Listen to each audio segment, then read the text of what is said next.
Hello, friends, and welcome to episode 1240 of the Juicebox Podcast.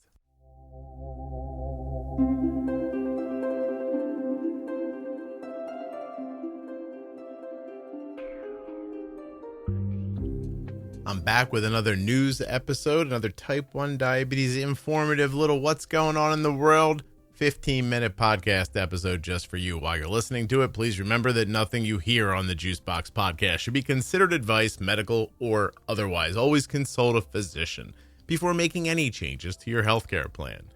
In just a moment, Scotty's going to read you the news. When you place your first order for AG1 with my link, you'll get 5 free travel packs and a free year's supply of vitamin D. drinkag1.com/juicebox. Hey guys, t1dexchange.org/juicebox. Head over there now, take the survey. We're looking for type 1s and the caregivers of type 1s who are U.S. residents to spend 10 minutes completing the survey to help type 1 diabetes research. t1dexchange.org/juicebox. If you're looking for community around type 1 diabetes, check out the Juicebox Podcast private Facebook group, Juicebox Podcast, Type 1 Diabetes. I'm introducing a new advertiser today. Hold on one second to learn more.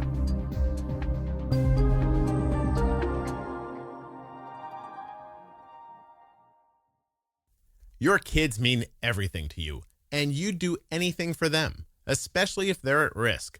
So when it comes to type 1 diabetes, screen it like you mean it. Because if even just one person in your family has type 1, your child is up to 15 times more likely to get it. But just one blood test can help you spot it early. So don't wait. Talk to your doctor about screening. Tap now or visit screenfortype1.com to get more info. This episode of the Juicebox Podcast is sponsored by ScreenItLikeYouMeanIt.com. Everybody seemed to enjoy when I read the news last week in a short episode, so I'm going to do it again this week with a twist. This week, I'm going to tell you a little bit about stuff I've heard, a little bit about stuff I've read, and we're going to let ChatGPT tell us a little bit.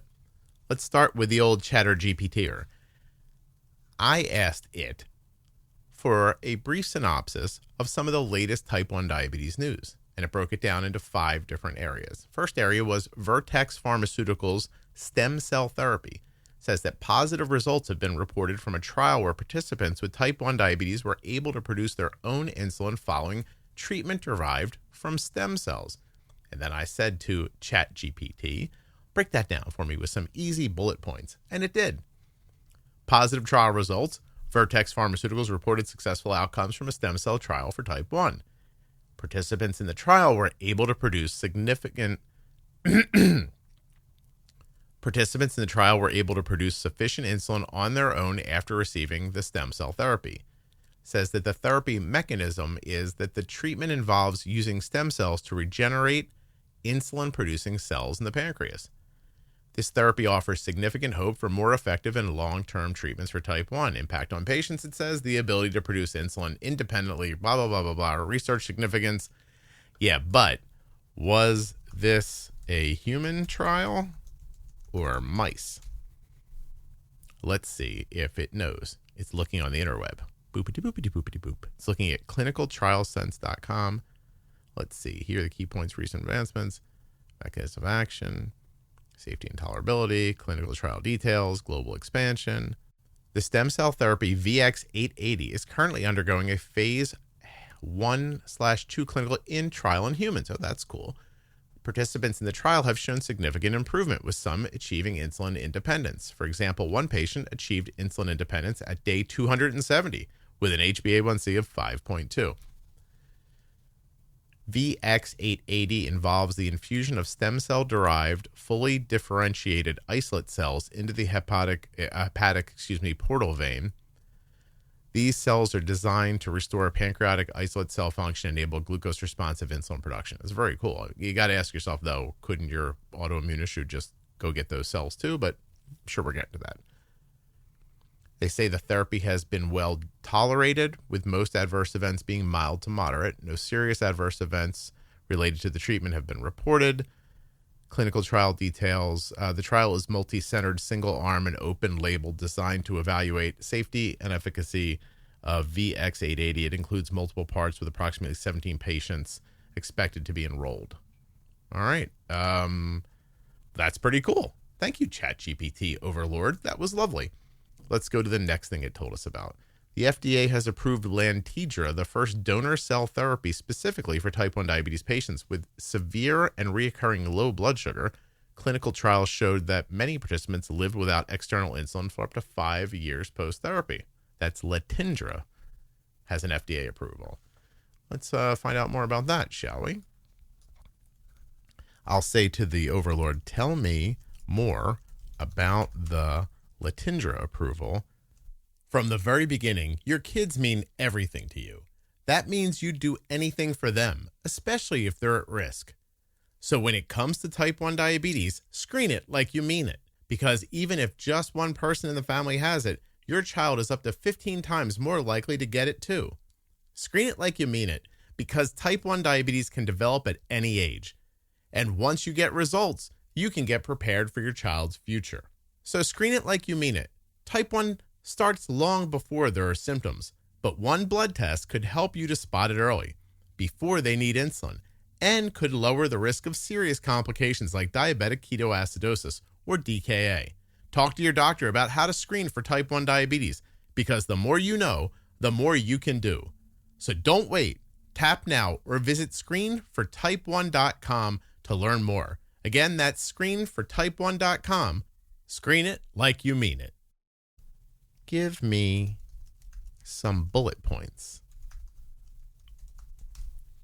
Boopity boopity boopity boop. It doesn't make that noise. It's actually very high tech. It's already typing here. Here's some key points about the FDA approval. Lantidra is the first to ever approved cell therapy for type 1 diabetes patients with severe and recurring blah, blah. We already read that. It involves the infusion of isolate cells from deceased donors into the patient's liver, enabling the production of insulin with the body. In trials, 21 of 30 participants did not need insulin for at least 1 year after receiving the therapy. 11 participants remained insulin independent, for 1 to 5 years, and 10 participants for more than 5 years. 5 participants required external insulin after the therapy and did not achieve insulin independence. There were serious adverse events, including 2 deaths during the trial, one from multi-organ failure and sepsis, and another from progressive confusion and global atrophy.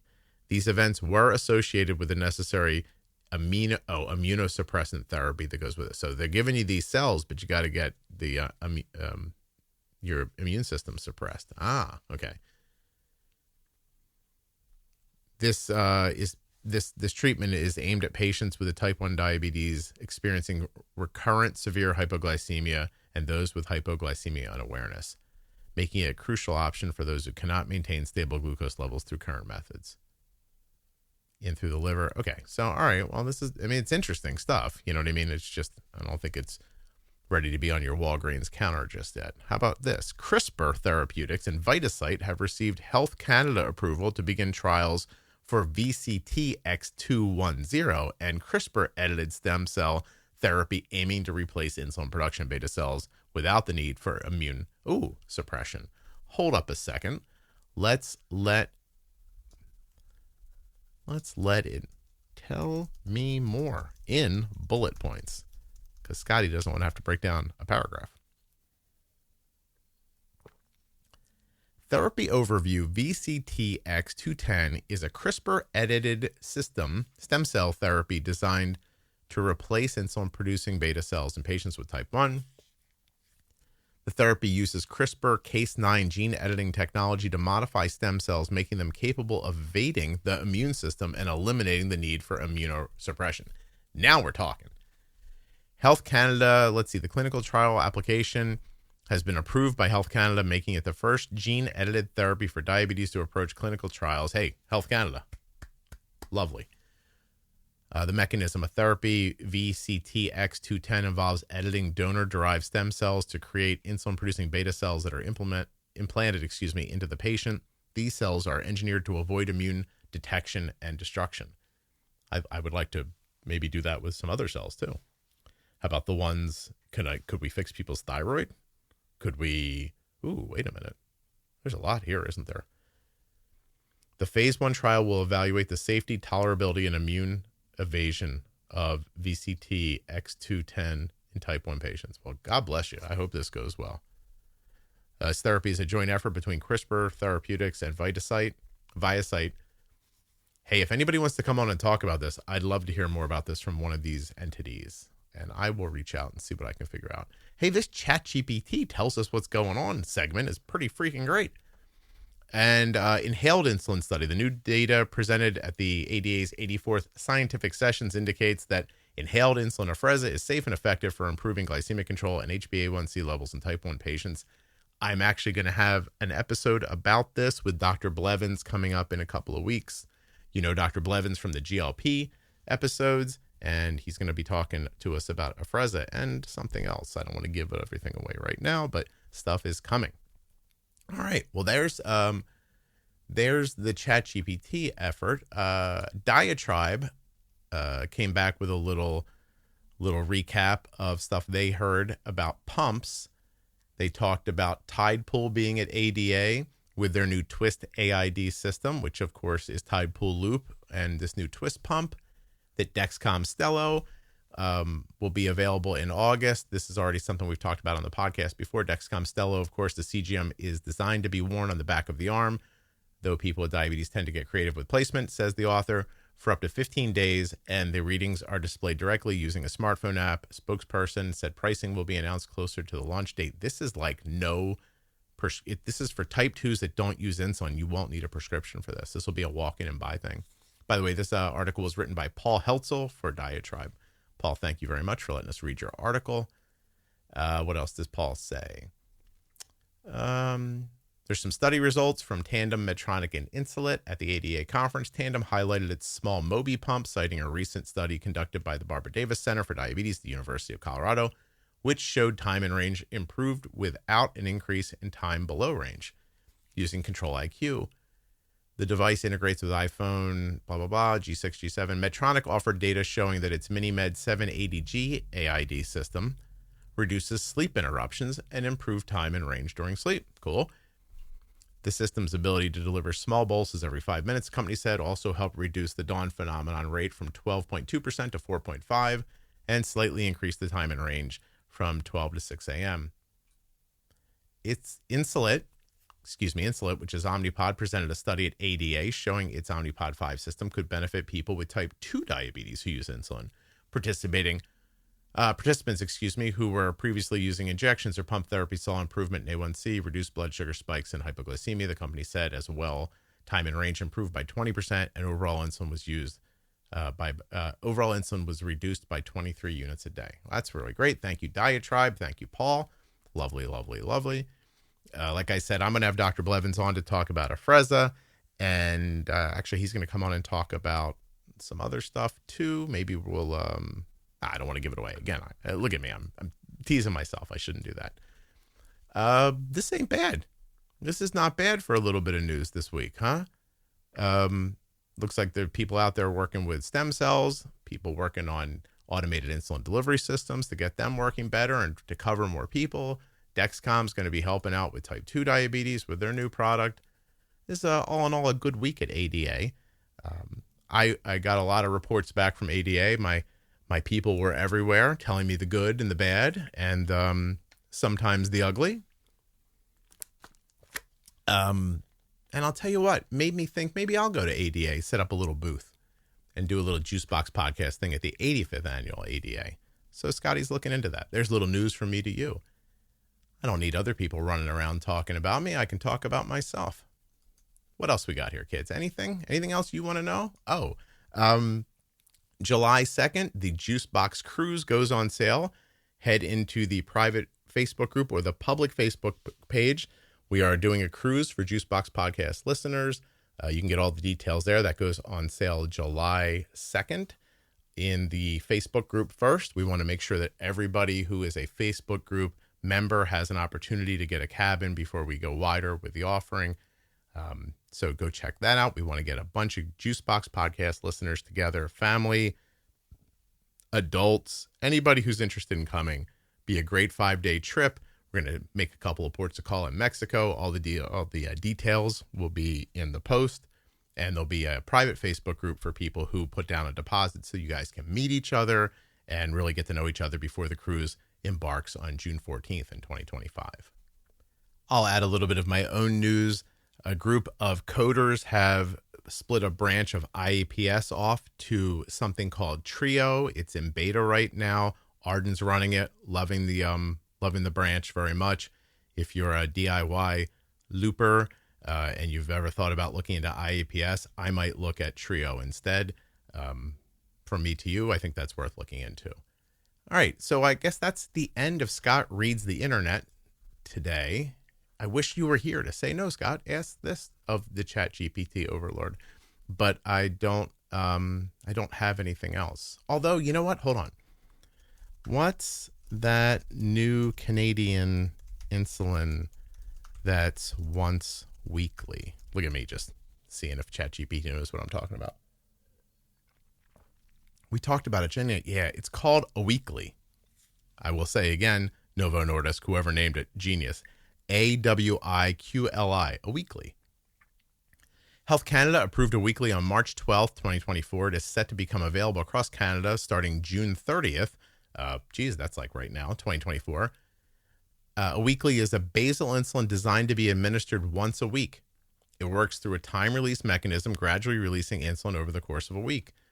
Clinical trials included both type 1 and type 2 patients, but the therapy is expected to be most beneficial for those with type 2 diabetes. Type 1 diabetes patients will still require additional fast-acting insulin injections at mealtimes. Well, yeah, but that might just be ChatGPT not quite understanding. I mean, if it's a once-weekly basal, then that's valuable for everybody. The most common side effect included hypoglycemia and injection site reactions with bruising, pain, and swelling. That's from Yahoo Finance. A weekly aims to improve glycemic control with fewer injections, potentially increasing adherence to insulin therapy and reducing the risk of diabetes-related complications, etc., and so on. Hey, if somebody in Canada ends up using a weekly, I'd love for you to come on and tell me about it. That'd be absolutely wonderful. But I guess that's going to be it for now. I will see you again soon. Let me know if we should keep doing this little news thing. I'm up for this. I like this a lot. But if you guys hate it, I'm not going to, you know what I mean? Send me an email.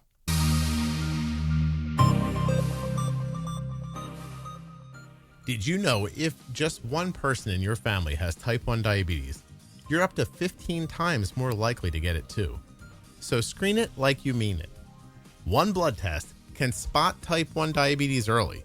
Tap now, talk to a doctor, or visit screenedfortype1.com for more info. If you're looking for community around type 1 diabetes, check out the Juicebox Podcast private Facebook group, Juicebox Podcast, Type 1 Diabetes. But everybody is welcome. Type 1, Type 2, gestational, loved ones, it doesn't matter to me.